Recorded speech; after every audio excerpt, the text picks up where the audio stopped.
Vamos para os destaques de hoje. Temporal castiga BH e região metropolitana. Cidade administrativa fica debaixo d'água durante as chuvas. Grave acidente entre avião e helicóptero nos Estados Unidos.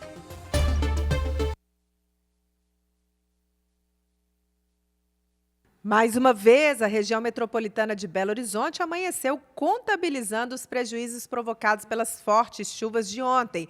Na cidade administrativa, a água tomou conta das salas e do estacionamento e uma janela se desprendeu durante o temporal. O repórter João Pedro Junqueira traz todos os detalhes. O temporal causou diversos estragos na sede do governo de Minas. Com a ventania, uma das janelas do 12º andar do prédio Minas foi arrancada. Em um vídeo gravado de dentro da sala por uma servidora, é possível ver o momento em que o vidro voa para o lado de fora. Imagens feitas pelo nosso cinegrafista mostram que outras salas também ficaram sem janela.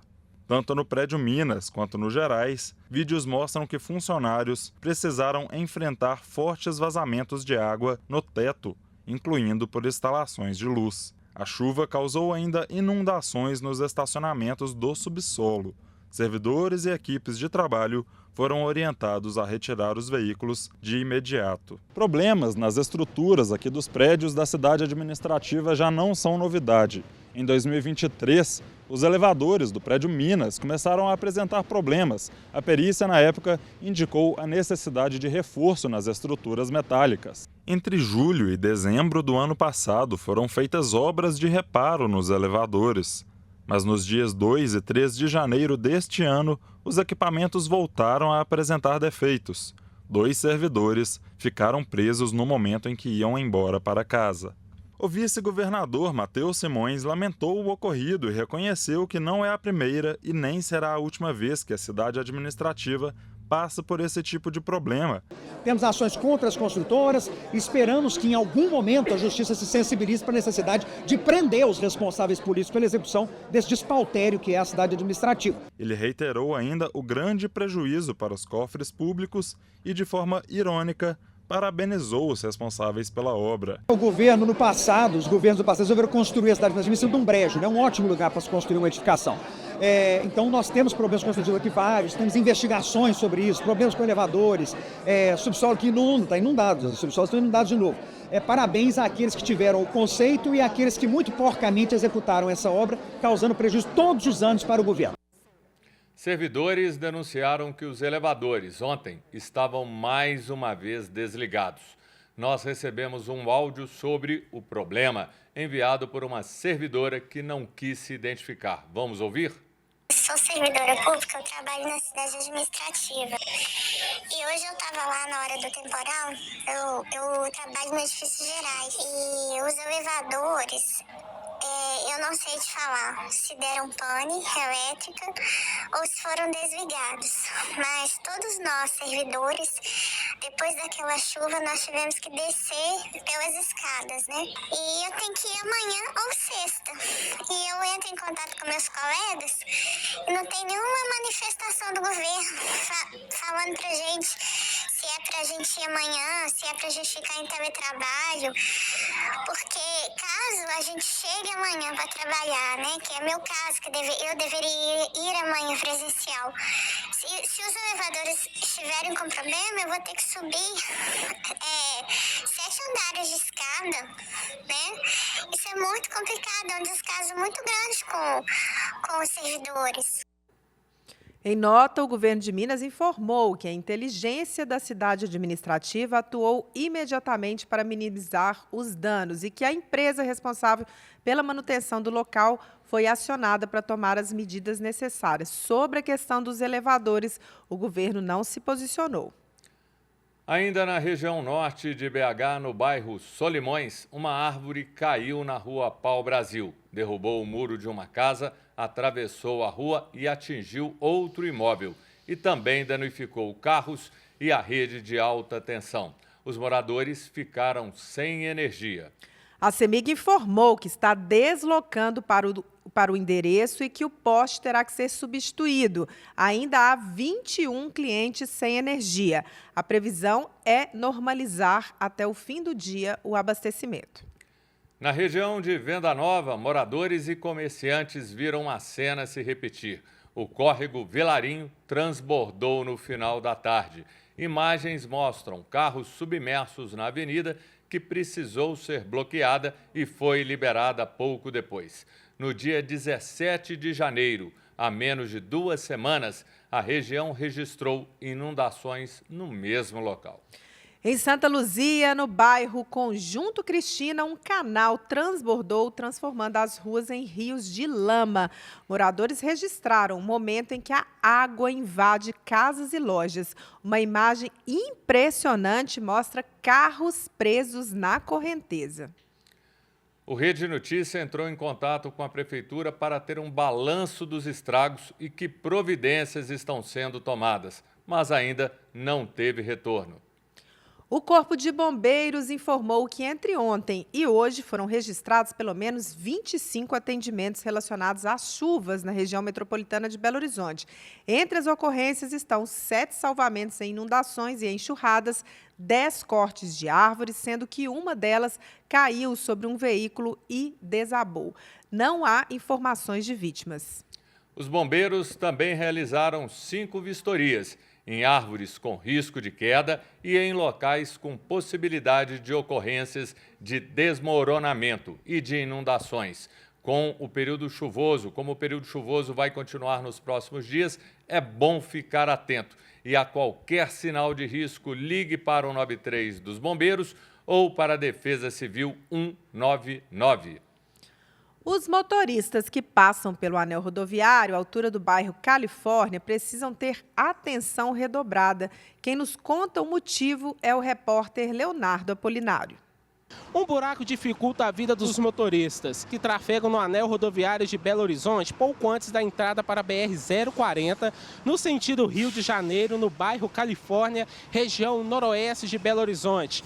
Este buraco, ele é resultado das chuvas de ontem à noite. Você está vendo neste momento aí, temos uma carreta parada aqui, não oferece nenhum risco, até mesmo pelo tamanho do veículo, mas tivemos relatos de que vários veículos na manhã de hoje já tiveram os pneus cortados. Para quem está nos ouvindo na Rádio América, este buraco está na pista central, entre a pista da esquerda. Muita dificuldade nesse momento, as carretas passando, os motoqueiros também desviando deste buraco. Então, atenção motoristas que vão passar pelo anel rodoviário no bairro Califórnia, no sentido Rio de Janeiro, pouco antes da entrada para a Marginal, para quem vai pegar a BR-040. Um pouco mais à frente, depois do buraco, nós encontramos o senhor Desaldino Crispim. O seu Desaldino foi o 5º motorista que foi vítima aqui deste buraco. A picape dele teve o pneu dianteiro esquerdo furado. O senhor saiu lá de Justinópolis, estava indo lá para o Barreto para fazer o serviço e já perdeu aí meio dia de serviço. Exato. Eu estou fazendo serviço na loja lá no Shopping Barreiro, City Mall. Todo dia eu vou para lá. Hoje aconteceu isso aí, eu passei no buraco e cortou o pneu dianteiro. Aí eu parei para trocar o pneu, mas como meu macaco está com problema, não consegui trocar o pneu. Aí depois que aconteceu isso comigo, já pararam 4 carros que com o mesmo problema, passou no buraco e danificou o pneu. Infelizmente, essa é a situação aqui no anel rodoviário. Júnior e Juliana, eu volto com vocês. Obrigado, Léo. O prefeito de Belo Horizonte, Fuad Noman, do PSD, saiu da UTI após 26 dias de internação. A informação é do Hospital Mater Dei. De acordo com o boletim médico, ele se recuperou do quadro de infecção e insuficiência respiratória. E o prefeito interino Álvaro Damião regulamentou nesta manhã a política de inclusão digital do município. Durante a coletiva, ele também falou sobre a expectativa para a volta de Fuad Noman. O repórter Giovanni Rodrigues traz os detalhes. A Prefeitura de Belo Horizonte vai oferecer 500 vagas para cursos presenciais de tecnologia da informação e comunicação. 2.500 novas vagas para inscrição imediata nos cursos de ensino à distância. vai doar 500 computadores recondicionados para famílias em situação de vulnerabilidade social e também implantar 10 novos telecentros. O prefeito em exercício, Álvaro Damião, ele fala dos desafios digitais encontrados pela PBH. São duas as dificuldades. Primeiro, as pessoas não têm acesso à internet, ou pelo menos não tinham acesso à internet. A outra dificuldade é ela não ter o equipamento. Não adianta a gente oferecer a internet para essas pessoas e não oferecer o equipamento para elas poderem atuar. Hoje a gente oferece a internet de graça em todas as vilas e favelas e agora a gente oferece também o equipamento, que é o computador recondicionado pela Prefeitura. Álvaro Damião, ele disse que está confiante em um retorno rápido do prefeito Fuad Noman e ao final da entrevista comentou das enchentes provocadas pelas chuvas na cidade. O prefeito teve uma evolução. Ontem a gente ficou muito feliz com a notícia que recebemos do corpo médico do Hospital Mater Dei, do Dr. Enaldo, da equipe dele, que coordena os trabalhos junto ao prefeito Fuad. Ele teve alta na UTI, continua internado, o tratamento eu já disse, é um tratamento muito difícil, é pesado. Hoje o prefeito está se curando das sequelas do tratamento, né, que é muito pesado, é uma doença muito agressiva e todos nós sabemos disso. Mas ele está se recuperando, muito em breve, se Deus quiser, e Deus quer, ele vai estar aqui nesse lugar, que é a casa dele, que é a prefeitura. Vamos ouvir o que o prefeito falou sobre as chuvas de ontem. É bom lembrar que a ação, o pós da prefeitura hoje, ele é muito rápido. Ele é muito rápido e está sendo assim, em todas as áreas onde acontece inundações ou pequenas inundações, a resposta que a prefeitura dá é muito rápida. Então você passa ali 2, 3 horas depois dessas inundações e pouco percebe que teve inundação ali. Nossa preocupação também não é só em não ter a inundação, é a resposta que a população precisa após a inundação. E no próximo bloco, o Atlético empata de novo pelo Mineiro e economista explica impactos da alta dos combustíveis e dos juros.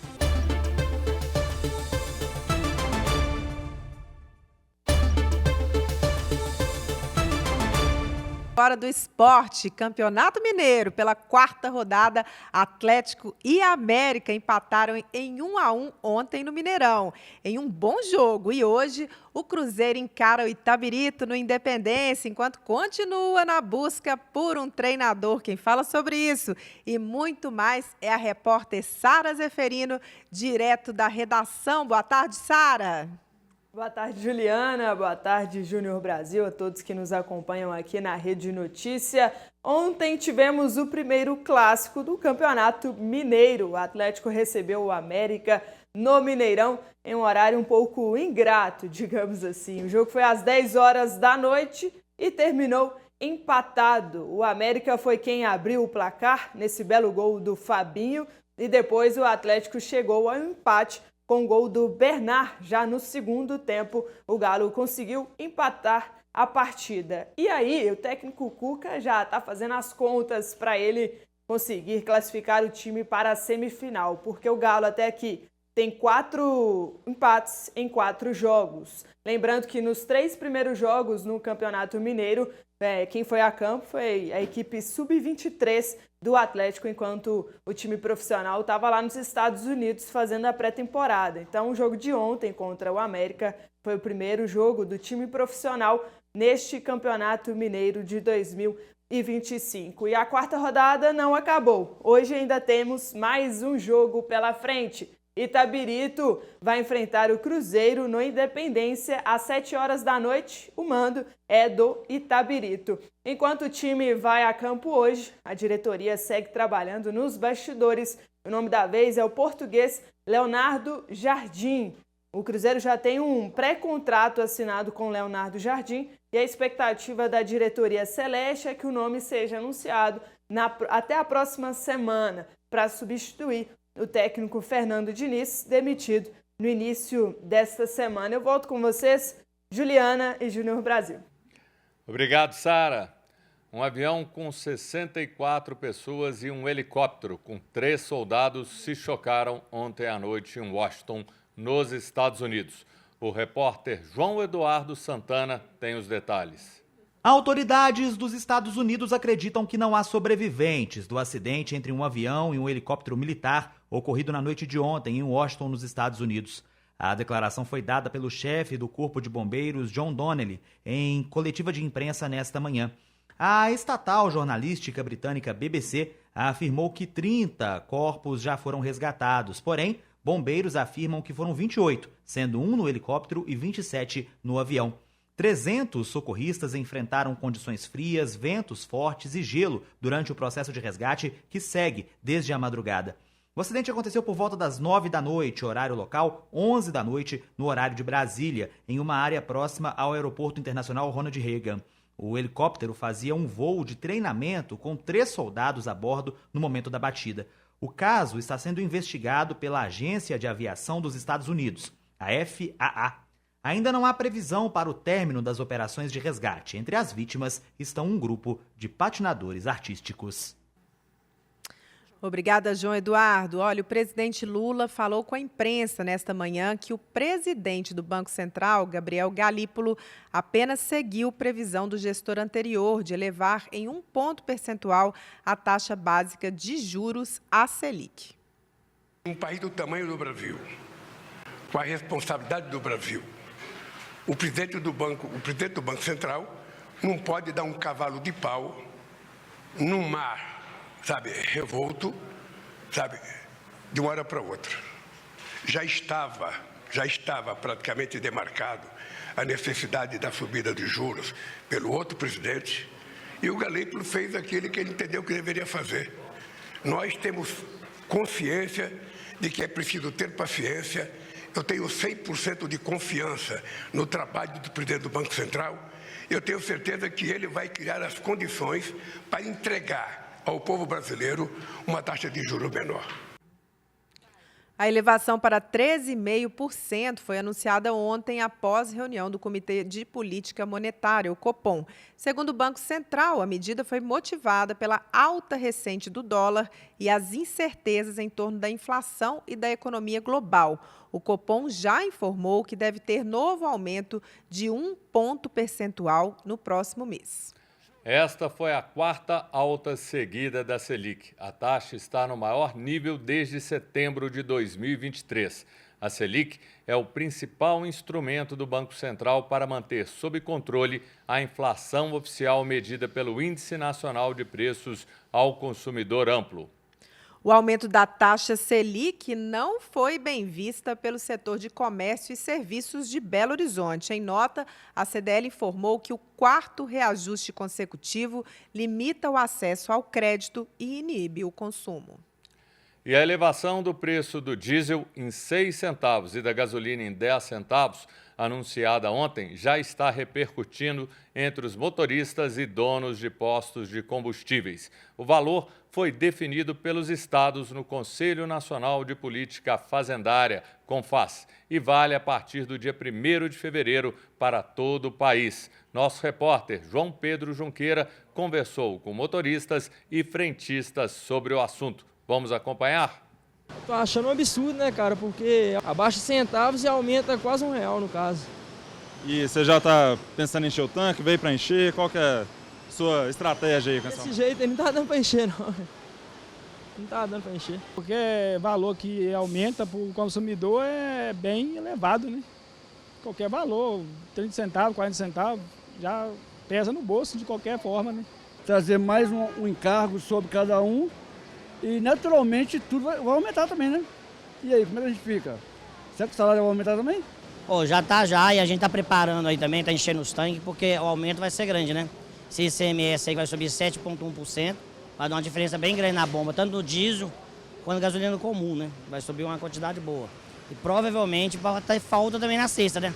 Hoje mesmo o pessoal já falou pra gente já tá pedindo combustível, porque provavelmente pode ter uma falta aí no mercado devido à demanda, né? Que vai ser muito alta.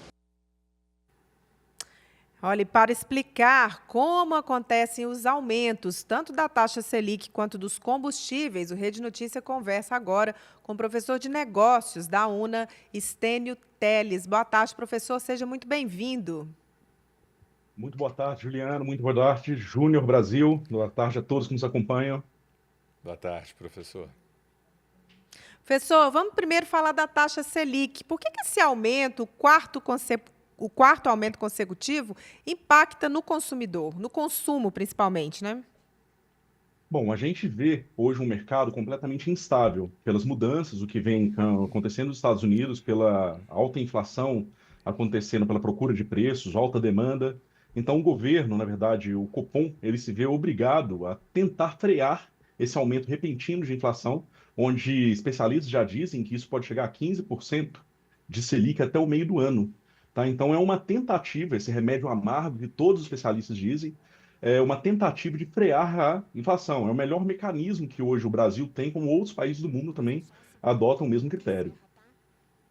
Professor, em relação ao aumento dos combustíveis, é um aumento pequeno, mas pode impactar nos alimentos e em outros produtos? Infelizmente, Júnior, essa é a tendência. Imaginamos que todos os produtos que transitam por todo o nosso país, eles dependem de um caminhão, depende de óleo diesel. E falando sobre isso, os donos, as transportadoras vão acabar repassando esses custos para aquela empresa que está terceirizando, ou melhor, que está transportando, que contratou esse transporte. E essa empresa propriamente dita, ela também vai repassar isso para o preço da laranja, da maçã, da carne, da cerveja, enfim, todos os produtos vão sofrer sim um aumento.